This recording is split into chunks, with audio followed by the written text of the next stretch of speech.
अल्हम्दुलिल्लाह हम्दन कसीरन कमा अमर। अशहदु अन ला इलाहा इल्लल्लाह वहदहु ला शरीक लहु फिल खल्क़ि वल अम्र। वनशहदु अन्न सय्यदना व मौलाना मुहम्मदन अब्दुहु व रसूलुहु अल-मबऊसु इलल अस्वदि वल अहमर अल-मनऊतु बिशरहि सदरि व रफ़इ ज़िक्र। व सल्लल्लाहु तआला अलैहि व अला आलिहि व अस्हाबिहि अल्लज़ीना हुम खुलासतुल अरबिल अरबा व खैरुल खलाइक़ि बअदल अंबिया। अम्मा बाद फ़अऊज़ु बिल्लाहि मिनश शैतानिर रजीम। बिस्मिल्लाहिर रहमानिर रहीम।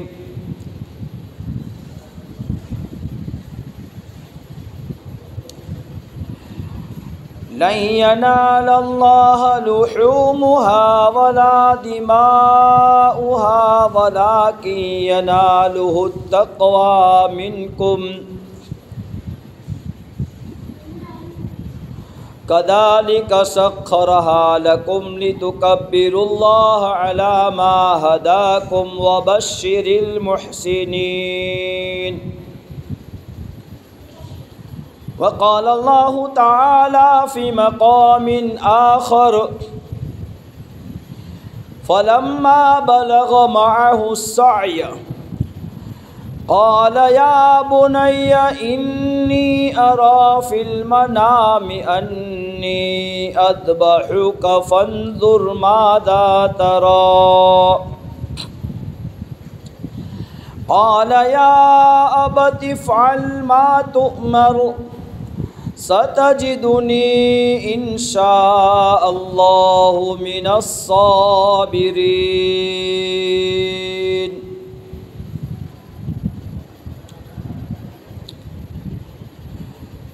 सदक़ल्लाहुल मौलानल अज़ीम व सदक़ रसूलुहुन नबियुल हबीबुल करीम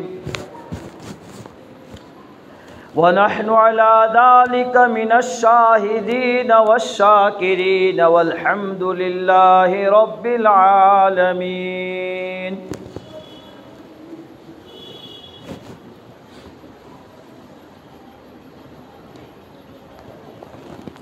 प्यारी माँ बहने, अल्लाह तबारक व तआला ने हमें ईमान की ऊंची आला अरफा नेमत से नवाजा है।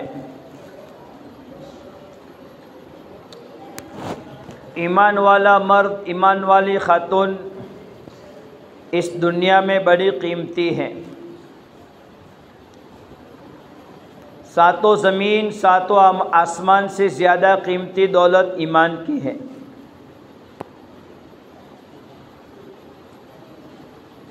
ईमान वाला दुनिया में रहेगा, अल्लाह तबारक व तआला दुनिया के निज़ाम को चलाएंगे। ईमान वाला दुनिया में नहीं रहेगा,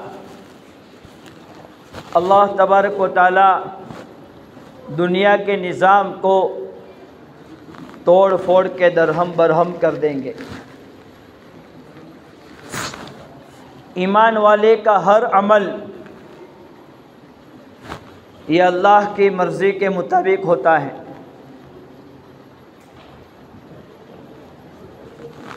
ये अय्याम ज़िलहिज्जा के अय्याम हैं और ज़िलहिज्जा के ये दिन आज 6 ज़िलहिज्जा हो चुकी हैं। आइंदा कल 7वीं ज़िलहिज्जा है।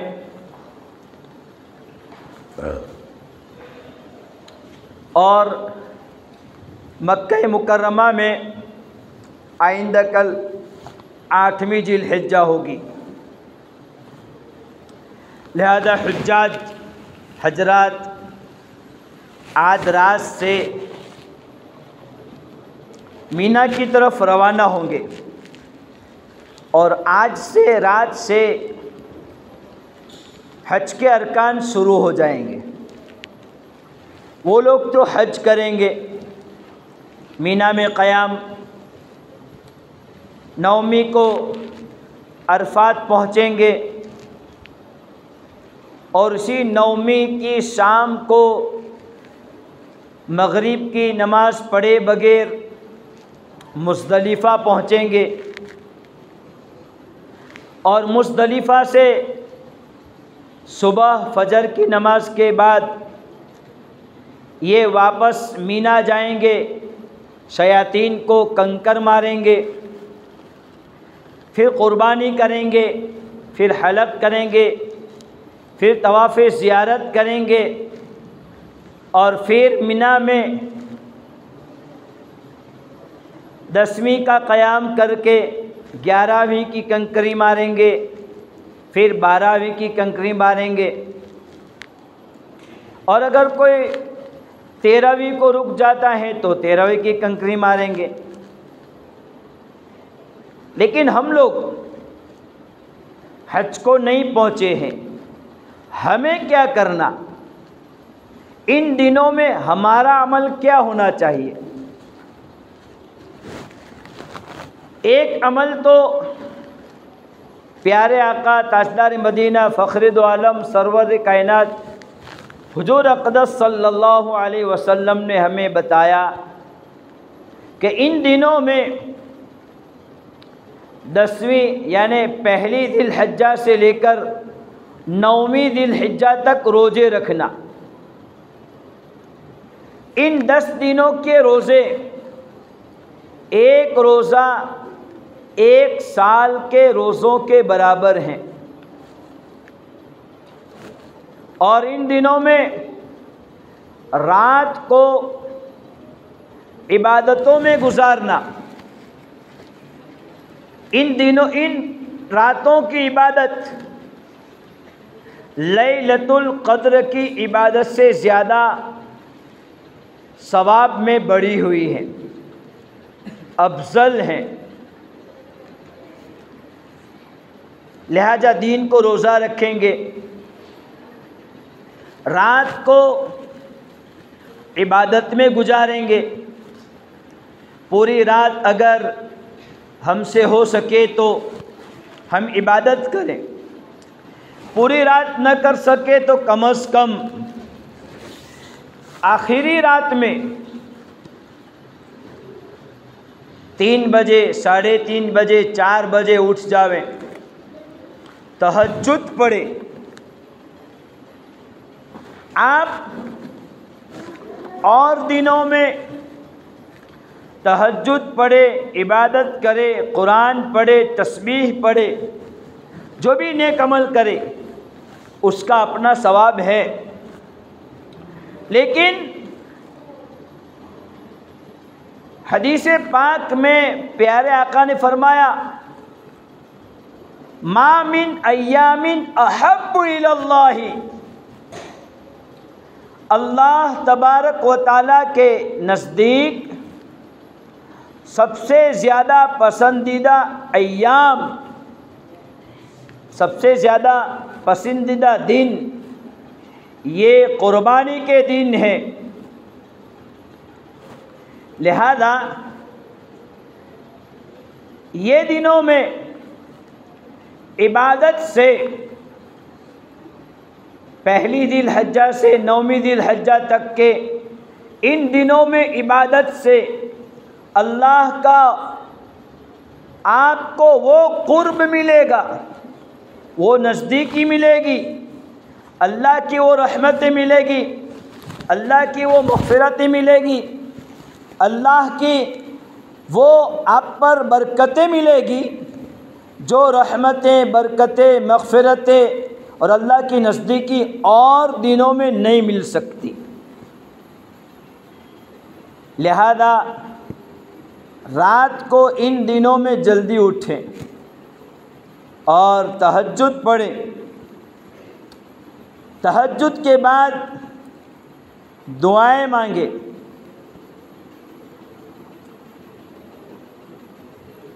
आठवीं दिलहज्जा और 9वीं दिलहज्जा और 10वीं दिलहज्जा, ये दिन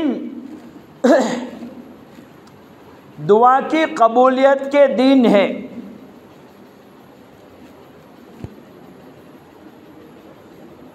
जैसे मैंने कुरान करीम की आयत पढ़ी, फलम्मा बलग माहु साय,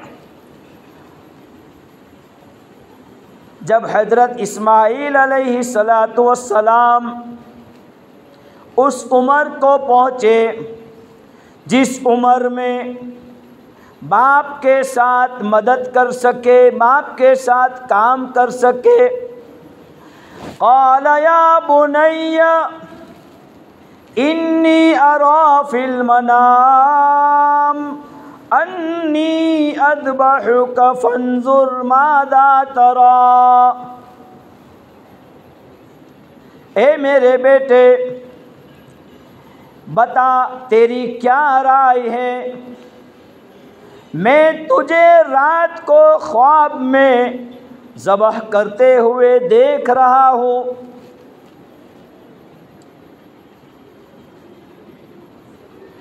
क़ाल या अबति फ़अल मा तुमर सतजिदुनी इंशाअल्लाहु मिनस साबिरीन।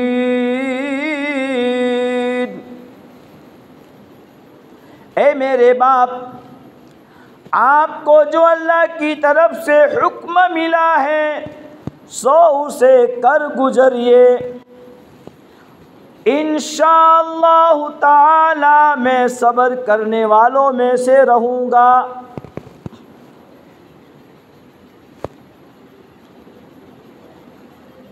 ये बाप और बेटे का इम्तिहान था। लिहाजा बाप बेटा दोनों आजमाइश में, इम्तिहान में पूरे उतरे। तो अल्लाह ने फरमाया, क़द सद्दक़्ता रुया इन्ना कज़ालिका नजज़िल मुहसिनीन।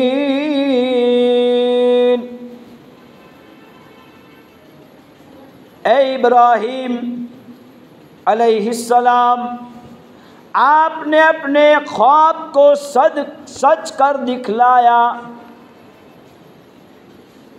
हम इसी तरह से मुहसिनीन को उनके एहसान का बदला दिया करते हैं। लिहाजा इससे पहले हज़रत इब्राहीम अलैहिस्सलातु वस्सलाम को बीवी हाजरा और दूध पीते बच्चे इस्माईल अलैहिस्सलाम के साथ मक्का के लकोदक मैदान में, जहाँ घास का तिनका नहीं, जहाँ पानी का कतरा नहीं, दूर दूर तक जानवर भी नज़र ना आवे, ऐसे लकोदक मैदान में इन्हें छोड़ने का हुक्म हुआ और हज़रत इब्राहीम अलैहिस्सलाम इन्हें छोड़कर जाने लगे। बीवी हाजरा रज़ी अल्लाह ताला अन्हा बोल पड़ी, अल्लाहु अमर लक बिहादा। ऐ इब्राहीम, हमें छोड़ के कहाँ जा रहे हो? क्या अल्लाह ने आपको हमें यहाँ छोड़ने का हुक्म दिया है? इब्राहीम बोले, नाम, जी हाँ। का इदल ला युदिअना, जाइए, हमें यहाँ कोई चीज़ नुकसान नहीं पहुँचाएगी, अल्लाह हमारा हमें ज़ाय नहीं करेगा। ए हाजरा की बेटियों, हम सब हज़रत हाजरा रज़ी अल्लाह ताला अन्हा की बेटियां हैं, इसलिए कि हमारे बाप हज़रत इब्राहीम है।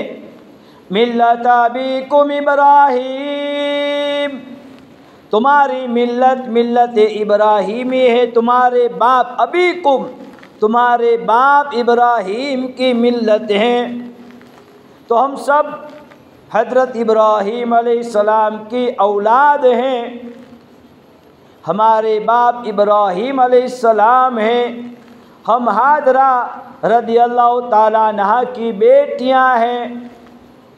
तो मैं तुम्हें ये पैगाम पहुंचाता हूँ, ओ इब्राहीम की बेटियां, ऐ हाजरा रज़ी अल्लाह ताला अन्हा की बेटियां, आपकी अम्मा ने लकोदक मैदान में दूध पीते बच्चे के साथ क़याम किया। अल्लाह ने उन्हें बर्बाद नहीं किया, तबाह नहीं किया, नुकसान नहीं पहुंचाया, ज़ाय नहीं किया। क्या आपके शोहर 4 महीने जमात में चले जावें? क्या आपके शोहर चिल्ला जमात में चले जावें? आपको कोई बर्बाद कर सकता है? आपकी अम्मा को लकोदक मैदान में किसी ने नुकसान नहीं पहुंचाया। आपको मोहल्लों में, बस्तियों में, रिश्तेदारों में, मालो दौलत की फरावानी में आपको कोई नुकसान पहुंच सकता है। जैसे हज़रत हाजरा रज़ी अल्लाह ताला अन्हा ने कह दिया, इदल्ला युदियना, जाइए जाइए जाइए, हमें अल्लाह हिफाजत करने वाला है, अल्लाह हमें ज़ाय नहीं करेगा।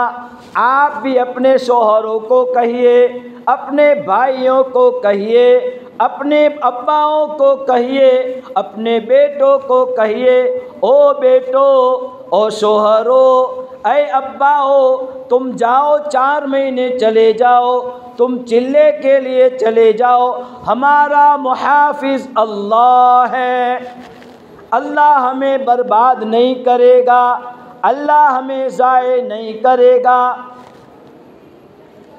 प्यारी बहनें, नियतें बनाओ, हम अपने शोहरों को अल्लाह के रास्ते में भेजेंगे। हम उस हाजरा की बेटियां हैं जिन हाजरा ने लकोदक मैदान में दूध पीते बच्चे के साथ अपना वक्त गुजारा, और जब उन्होंने कुर्बानी दी, लकोदक मैदान में बच्चे के साथ वक्त गुजारा, और बच्चे की फ़िक्र में कभी सफ़ा की पहाड़ी पर, कभी मरवा की पहाड़ी पर दौड़ लगाई। अल्लाह को हज़रत हाजरा रज़ी अल्लाह ताला अन्हा की ये दौड़ इतनी पसंद आई, इतनी पसंद आई कि अल्लाह ने कह दिया, ऐ हाजरा, तेरा ये अमल क़यामत तक के हाजियों से करवाऊँगा। जो भी हाजी हज करने जावे, जो भी उम्रा करने जावे, इनको सही करनी पड़ती है। ये सही क्या है? हज़रत हाजरा रज़ी अल्लाह ताला अन्हा की दौड़ की नकल है। इसीलिए जहाँ हज़रत हाजरा तेज़ चली हैं, वहाँ मर्दों को तेज़ चलने का हुक्म है। लिहाजा एक बात तो ये नियत करो कि इंशाअल्लाह बकरीद के बाद 10 तारीख़ को, 7वें महीने की 10 तारीख़ को संजेली से 4 महीने की जमातें जानी हैं। आप आज घर जाएं और जब घर पे मर्द हाजिर हो, इनकी तश्कीलें करो, इनको समझाओ कि देखो इब्राहिम भी छोड़ के गए, तुम भी छोड़ के जाओ, अल्लाह हमें ज़ाय नहीं करेगा। खैर, मैं ये बात समझा रहा था कि इन दिनों में हमें क्या करना। एक अमल तो हमारा रोज़े का, अगर किसी ने पहली ज़िलहज्जा से रोज़ा नहीं रखा है, कोई नुकसान नहीं, आज रखें, 7वीं, 8वीं, 9वीं 3 रख लेवे, और पहली जिलहज्जा से रात को तहज्जुद में नहीं उठे हैं, आज उठे। आज से 7वीं, 8वीं, 9वीं जिलहज्जा 3 दिन तहज्जुद के लिए उठें और पूरी ज़िंदगी तहज्जुद की नीयत करें कि तहज्जुद ज़रूर पढ़ेंगे। तहज्जुद की नमाज अल्लाह से बहुत करीब ले जाने वाली नमाज है। तहज्जुद सालिहीन का तरीक़ा है। तहज्जुद अल्लाह के वलियों की निशानी है। कोई वली ऐसा नहीं जो तहज्जुद न पढ़ता हो।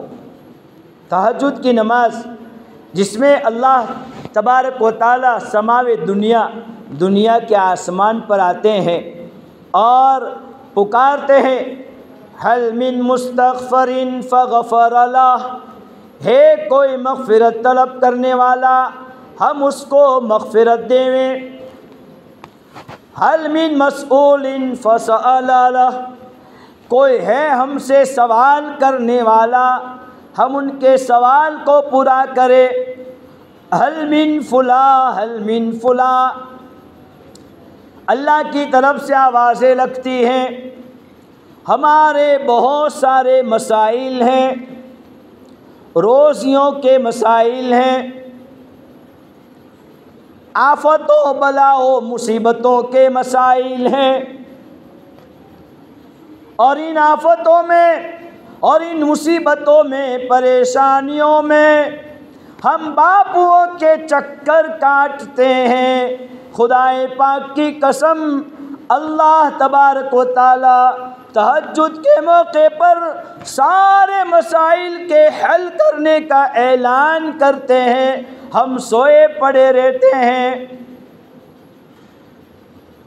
मसाइल का हल अल्लाह के पास है। अल्लाह ऐलान करता है, आओ तुम्हारे मसले हल कर दूं, तुम्हारी मुसीबतें दूर कर दूं, तुम्हारी तकलीफ़ें दूर कर दूं, तुम्हारी बीमारियां दूर कर दूं, तुम्हारी बेरोज़गारियां दूर कर दूं, तुम्हारे शौहरों की नाफरमानियां दूर कर दूं, तुम्हारे बच्चों का न मानना दूर कर दूं। जो मसले हैं सारे मसाइल का हल तहज्जुद में है। आओ तहज्जुद में उठो, बहुत आसान है। लिहाजा ये जिलहिज्जा के 7वीं जिलहिज्जा, आज छठी है, मगरिब के बाद 7वीं हो जाएगी। 7वीं जिलहिज्जा से पक्की नियत बनावे, पक्की डंके की चोट कि आज से कभी भी मैं तहज्जुद नहीं छोड़ूंगी। हाँ, तहज्जुद की नियत बनाओ। तो एक काम तो ये हो गया, दिन का रोज़ा, रात को तहज्जुद। फिर चलते फिरते अल्लाहु अकबर, अल्लाहु अकबर, ला इलाहा इल्लल्लाहु, अल्लाहु अकबर, अल्लाहु अकबर वलिल्लाहिल हम्द, ये तकबीर तशरीक पढ़ते रहें। चौथा कलमा पढ़े, ला इलाहा इल्लल्लाहु वहदहु ला शरीका लह, लहुल मुल्क व लहुल हम्द व हुवा हय्युन ला यमूत बियदिहिल खैर व हुवा अला कुल्लि शैइन क़दीर।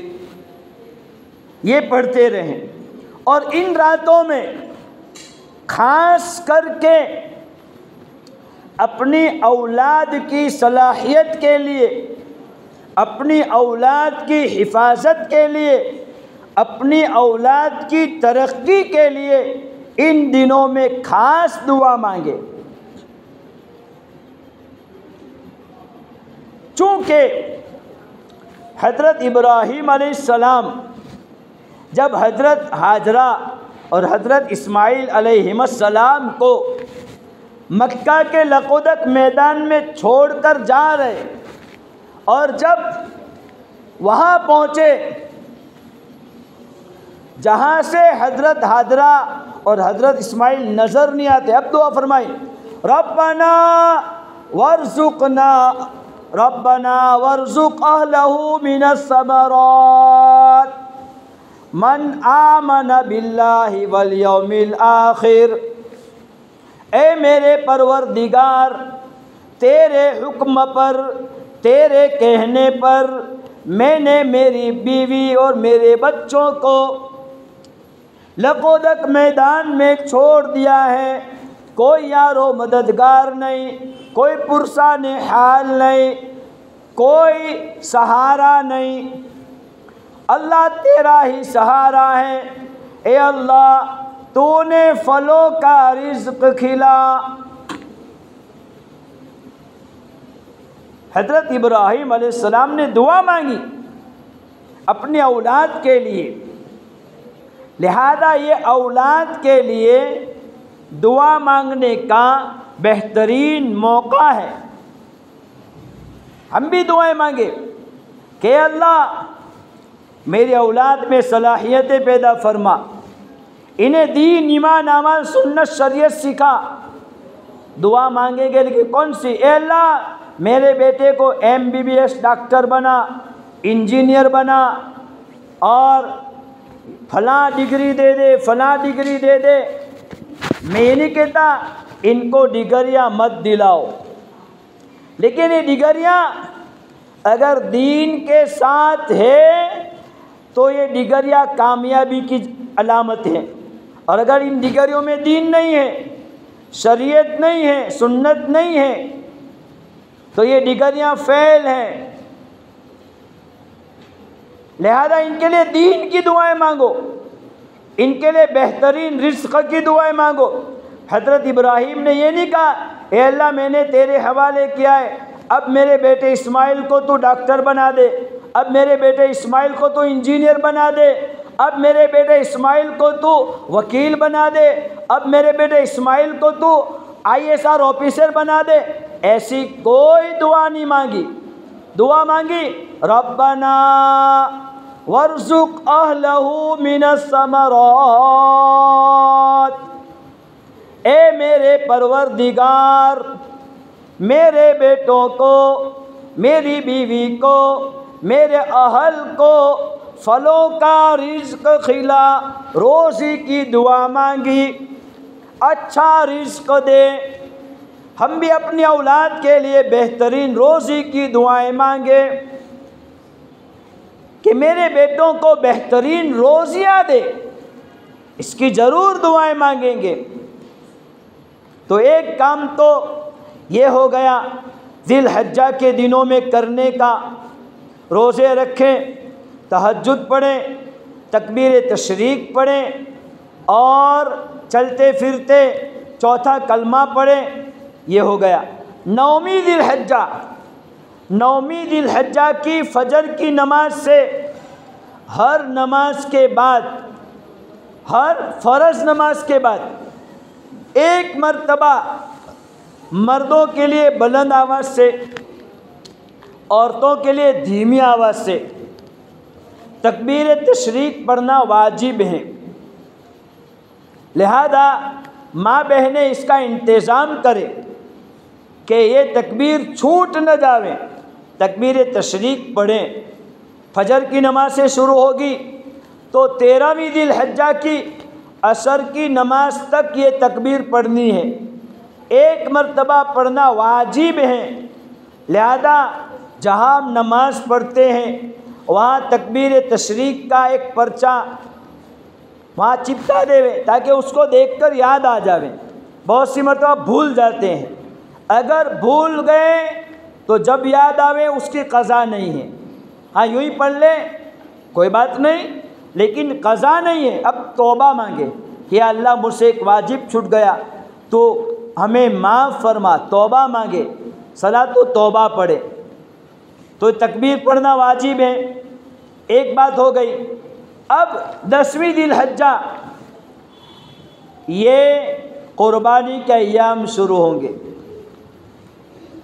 अब जैसे मर्द हजरात गुस्ल करके, अच्छे कपड़े पहन करके, खुशबू लगा करके ईद की नमाज के लिए ईदगाह में जाएंगे, ऐसे माँ बहनें गुस्ल करें। अगर इनके छुट्टी के अय्याम चलते हो तो भी गुस्ल करें। हाँ, बहुत से समझते कि इन हाल में गुस्ल नहीं करते, गुस्ल करें। ईद का दिन है, खुशी का दिन है, गुस्ल करो। अच्छे कपड़े पहनो, लेकिन ऐसे अच्छे कपड़े पहनो जो कपड़े शरीयत सुन्नत के मुताबिक हो, फैशन वाले कपड़े नहीं। फैशन वाले कपड़ों से अल्लाह राज़ी नहीं होगा और ईद की खुशियाँ अल्लाह नहीं देगा। अच्छे कपड़े पहने। अब ईद की नमाज औरतों पर नहीं है, वो घरों में बहुत सारी मस्तूरात, घरों में नफल नमाज पढ़ती हैं औरतें, तो औरतें नफल नमाज भी ना पढ़े। जब तक मर्द हजरात ईद की नमाज पढ़ के घर नहीं आ जाते, वहाँ तक कोई नफल नमाज हमें नहीं पढ़नी है। फजर की फ़र्ज पढ़नी है, उसके बाद कोई नमाज नहीं।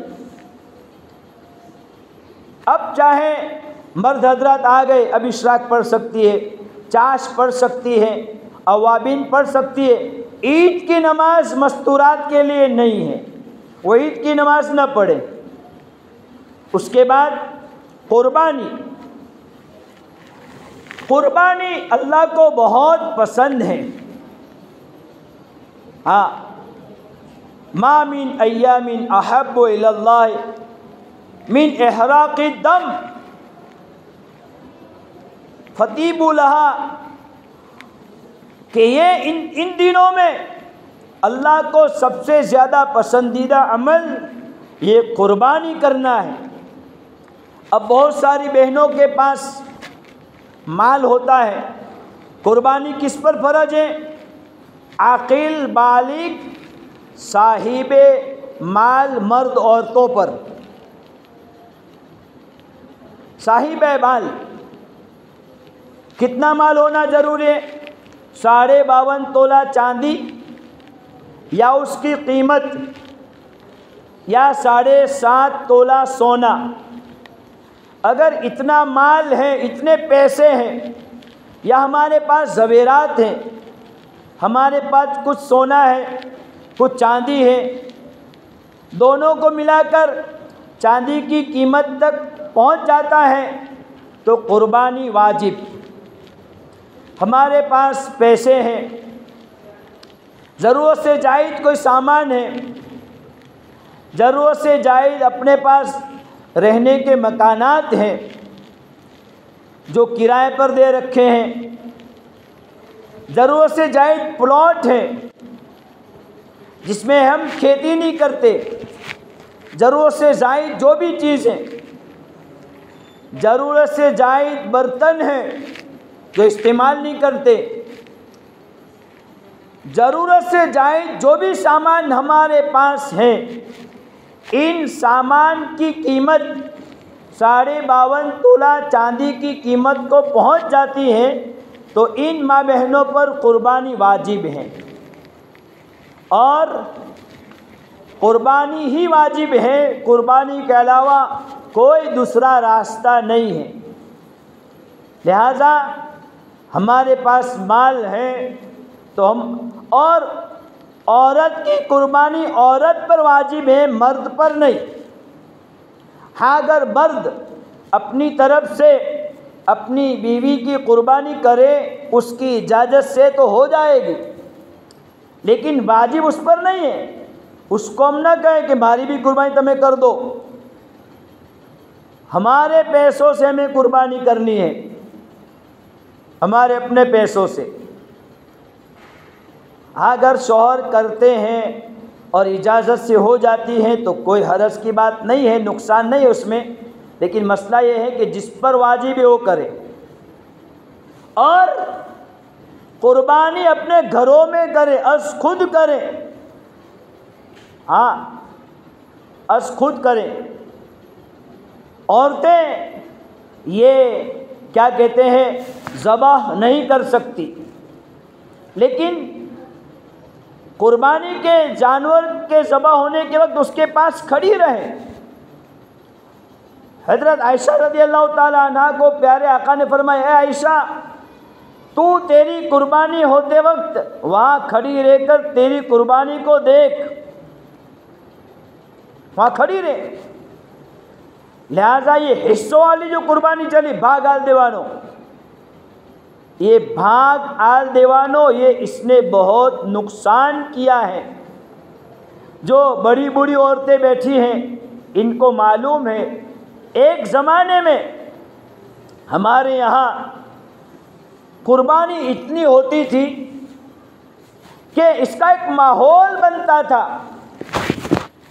हर घर के दरवाजे पर कुर्बानी के जानवर नज़र आते थे और कुर्बानी के दिनों में घरों में कुर्बानी करते थे। खाटकियों के वहाँ नहीं, घरों में, अपने घर। खाटकी को घर बुलाते थे, खाटकी घर आता था और घर पे कुर्बानी होती थी।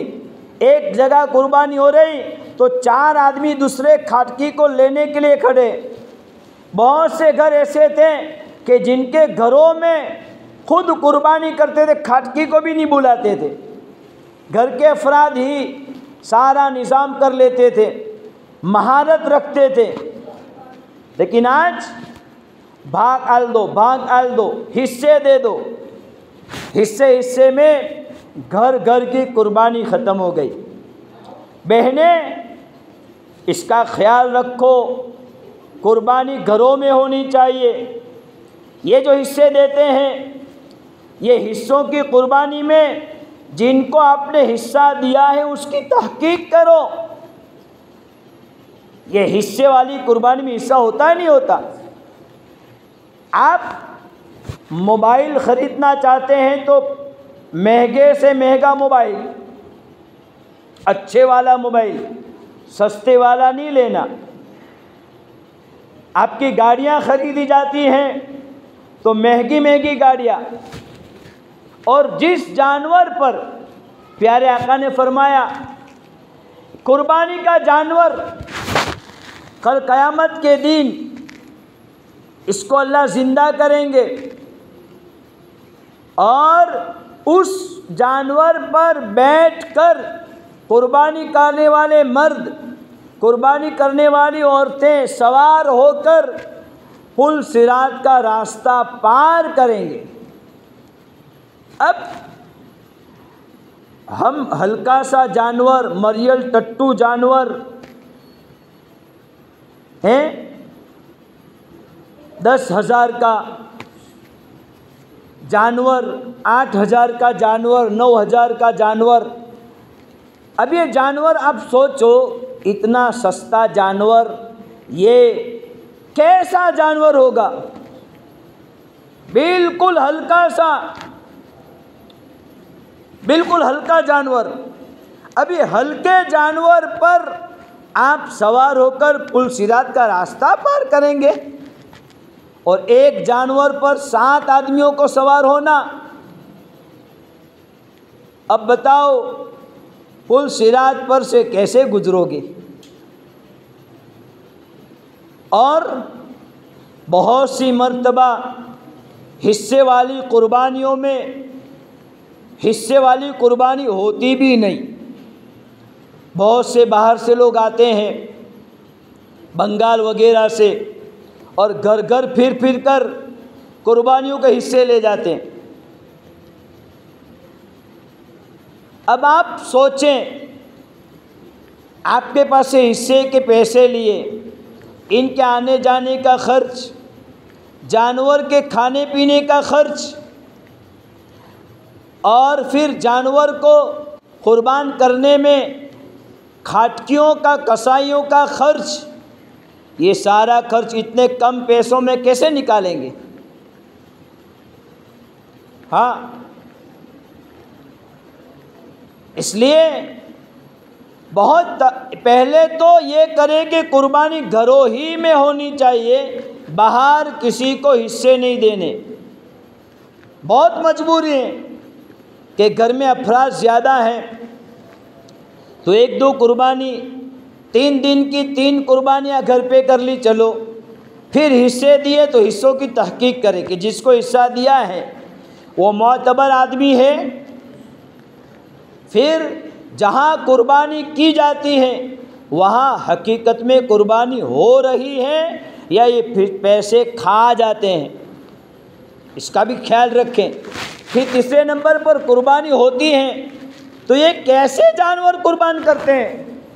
जानवर अच्छे होते हैं, मोटे ताज़े होते हैं, या ये कि हल्के फुल्के जानवर की कुर्बानी करते हैं, इसका भी पूरा ख्याल रखें, पूरी तहकीक से। हाँ, और घरों में करे, अपने हाथ से करे तो ये सारे मसले ख़त्म। इसलिए हाँ, कुर्बानी अल्लाह को बड़ी प्यारी है, इसके बड़े फ़ज़ाइल हैं। कुर्बानी का जानवर जब ज़बह होता है तो ज़बह होते ही कुर्बानी करने वाले की मग़फ़िरत अल्लाह कर देते हैं। जितने कतरे गिरते हैं, इन तमाम कतरों में कुर्बानी करने वाले के दर्जात अल्लाह बुलंद करते हैं। कुर्बानी के जानवर पर जो बाल होते हैं, क़ाल अस्हाबु रसूलिल्लाह सल्लल्लाहु अलैहि वसल्लम मा हादिल अज़ाही, ए अल्लाह के नबी ये कुर्बानियाँ क्या है? फरमाया सुन्नतु अबीकुम, तुम्हारे बाप इब्राहीम अलैहिमुस्सलातु वस्सलाम की ये सुन्नत है। कहा क़ालू फमा लना फ़ीहा या रसूल अल्लाह, ए अल्लाह के रसूल इसमें हमारे लिए क्या है, क्या अजर मिलेगा, क्या सवाब मिलेगा? क़ाल फ़िस्सूफ़, क़ाल यानी हर बाल के बदले में एक नेकी, हर बाल के बदले में एक नेकी। क़ाल फ़िस्सूफ़ या रसूल अल्लाह, ऊन में क्या है? घेटे के बदन पर ऊन होता है, बाल, वो बहुत ज़्यादा बाल होते। कहा उसमें भी एक बाल के बदले में एक नेकी। अब बताओ जानवरों के बदन पर कितने बाल होते हैं? अब कितनी नेकियां हो गई? करोड़ों नेकियां हो गई, अबजो करोड़ों नेकियां हो गई जानवरों की, बाल की नेकियां। फिर कुर्बानी का गोश्त ये अल्लाह की मेहमानी है, खुद खावें, गरीब को खिलावें, रिश्तेदारों को खिलावें, अड़ोस पड़ोस को खिलावें। जितने लोग खाएंगे ये खाकर दुआएं देंगे, इन सारों की दुआएं मिलेगी। और गरीबों की दुआ अल्लाह रद्द नहीं करता, इसलिए गरीबों की दुआएं लेवें। कुर्बानी का गोश्त फ्रिजों में न डाल देवें, फ्रिज इसका महल नहीं है। जितना खा सको खाओ, जो बच जावे सारा गोश्त तकसीम कर दो। प्यारे आका ताजदार मदीना ने कुर्बानी की, और एक दो ने 100 ऊँट की कुर्बानी की, 100 ऊँट। आपने अपना पकाने जितना गोश्त निकाल दिया, बाकी सारा गोश्त तकसीम कर दिया गरीबों में, यतीमों में, मिस्कीनों में, बेवाओं में, रिश्तेदारों में, हर एक को तकसीम कर दिया। लिहाजा हम गोश्त तकसीम कर देवे। और कुर्बानी की सफाई, कुर्बानी अल्लाह ने हम पर वाजिब तो की है, लेकिन इस तरह से वाजिब है कि इसमें किसी को तकलीफ़ न पहुँचे।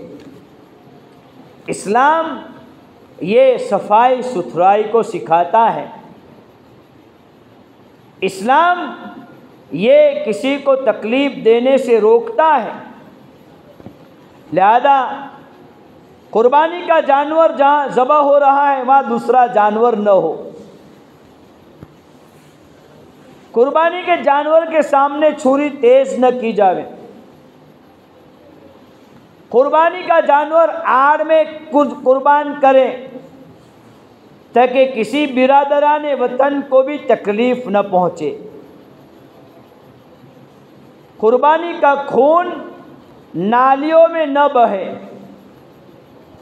कुर्बानी के बाद कुर्बानी का जो फुजला होता है, जिसको वेस्टेज बोलते हैं, हमारी, चूँकि हम तो अंग्रेज़ हैं, हाँ आजकल अंग्रेज़ के अल्फाज हमें बहुत अच्छी तरह समझ में आते हैं, लेकिन जो मुहावरे के अल्फाज पहले ज़माने में बोले जाते थे, उर्दू, अरबी, वो निकल गए और हर जगह अंग्रेज़ी। हाँ, खुद भी अंग्रेज़ बन गए, बच्चों को अंग्रेज़ बना दिया, बच्चों के बाल देखो तो अंग्रेज़। हाँ, ये दुआएं करो अल्लाह मेरे बेटे को प्यारे आका की सुन्नतों वाला बना। और बेटों को समझाओ, अपने शोहरों को समझाओ कि ये बाल नुकसान वाले बाल हैं, इस बाल से अल्लाह के नबी नाराज़ हैं, इस बाल से अल्लाह नाराज़ हैं। और इस बाल पर 24 घंटे अल्लाह के नबी की, फरिश्तों की लानत उतरती हैं, फिटकार उतरती है, नहूसतें उतरती हैं। बहुत सी मर्तबा हम ये नहीं देखते हैं कि भाई घर में मुसीबतें क्यों आई। इसके बहुत सारे कारण होते हैं। इसमें से एक कारण हमारे घरों में सुन्नतों के जनाजे निकले हैं। हमारे घरों में से फैशनें राइज हुई हैं और ये फैशनें ये घरों में मुसीबतें लाने का ज़रिया है। मौलाना इस्माइल गोदरा वाले भागलिया, जिनको अब जानते पहचानते, हमारे अकाबिरीन में से एक अल्लाह वाले हैं, एक बुज़ुर्ग हैं, दावत व तबलीग के ज़िम्मेदार हैं। इन्होंने ज़िंदगी उम्मत की इस्लाह के लिए खपा दी और रात को 12 बजे उठ जाते, हम सोते तब उठते हैं और 12 से लेकर फजर तक कुरान पढ़ते हैं नमाज में, और फिर तहज्जुद के बाद उम्मत के लिए रोते हैं, गिड़गिड़ाते हैं अल्लाह वाले। उन्होंने एक मिसाल से समझाया कि घर में एक चूहा मर गया है, चूहा, और चूहे की मरने की वजह से पूरा घर बदबूदार है। अब आप घर में खुशबुएं लगाएं, इत्र लगाएं और क्या के खुशबू बहुत सारी फैलाएं, लेकिन ये खुशबू का असर नहीं रहेगा, चूहे की बदबू आएगी, बदबू का असर ज़्यादा रहेगा। आपको करना क्या है, पहले मरा हुआ चूहा बाहर निकालो और जगह धो डालो, फिर थोड़ी सी अगरबत्ती भी जला दी तो खुशबू घर में आ जाएगी, बदबू चली जाएगी। अब हमारे घरों में अल्लाह की नाफरमानी का चूहा मरा है, सुन्नतों के जनाजे का चूहा मरा है, फैशनों का चूहा मरा है, बेहयाई बेशर्मी के चूहे मरे हैं। और हम वजीफे पढ़े, कुरान पढ़े, तस्बीह पढ़े, बापुओं के चक्कर में चले, फला बापू, वो बापू, ये बापू, थक गए, परेशानियां दूर नहीं होती, मुसीबतें दूर नहीं होती। भाई कैसे होगी, मरे हुए चूहे घर से निकाले नहीं हैं। बेपर्दगी के चूहे निकालो, बेशर्मी के चूहे निकालो, ये चूहे हैं सब। सुन्नतों के छोड़ने वाले चूहे निकालो, अल्लाह की नाफरमानी वाले चूहे निकालो। ये चूहे निकलेंगे, बदबुएं दूर हो जाएगी, फिर आप एक अल्हम्दो पढ़ के भी फूंक मार दोगे, सारी परेशानियां दूर। सूरह फातिहा ये सूरह शिफा है। खुदा पाक की कसम, मस्जिद में बैठा हूँ, अगर आप सूरह फातिहा पढ़ के दम करो और मुसीबत दूर न हो, ये हो नहीं सकता है। लेकिन मुसीबत इसलिए दूर नहीं हो रही कि वो चूहे तो अंदर के अंदर है, फिर खुशबू का क्या मतलब। लिहाजा हम इन पर आवे। बच्चों के सरों के बाल ये हमारे लिए वबाल हैं, घरों का वबाल ये बच्चों के बाल हैं। समझ में नहीं आ रहा है, अंधे बन गए। हाँ, जैसे अंधभक्त कहते हैं, हम भी बच्चों के बारे में अंधभक्त हैं, हम भी शरीयत के बारे में अंधभक्त हैं, हम भी शरीयत के बारे में, सुन्नत के बारे में अंधभक्त हैं। ये अंधभक्तियाँ निकालो और सुन्नतों वाली ज़िंदगियों पर आओ, शरीयतों वाली ज़िंदगियों पर आओ। खुदाए पाक की कसम, कोई मुसीबत आपको टच भी नहीं करेगी, कोई परेशानी आपको टच भी नहीं करेगी। लिहाजा मैं समझा रहा था, इस पर से बात चल पड़ी कि कुर्बानी ये अहम तरीन इबादत है, और उसको खुद करें, एहतियात के साथ करें, और घरों में करें, सफाई का पूरा ख्याल रखें। ये फुजला पर से बात आ गई कि घरों में जो वेस्टेज निकलता है कुर्बानी का, उन वेस्टेज को इधर उधर न फेंके, बल्कि इन वेस्टेज को एक थैली में जमा करके कहीं खड्डा करके, और लंबा खड्डा करे, टूका नहीं कि कुत्ते निकालने में, बल्कि 5-6 फुट का खड्डा बनाकर उसमें दफन कर देवें। और खाने के बाद जो हड्डियां रह जाती हैं, उन हड्डियों को भी अगर हमारे करीब में कुत्ते हैं तो खिला देवें, वरना ये हड्डी लेकर भागे, ऐसा मसला न करें।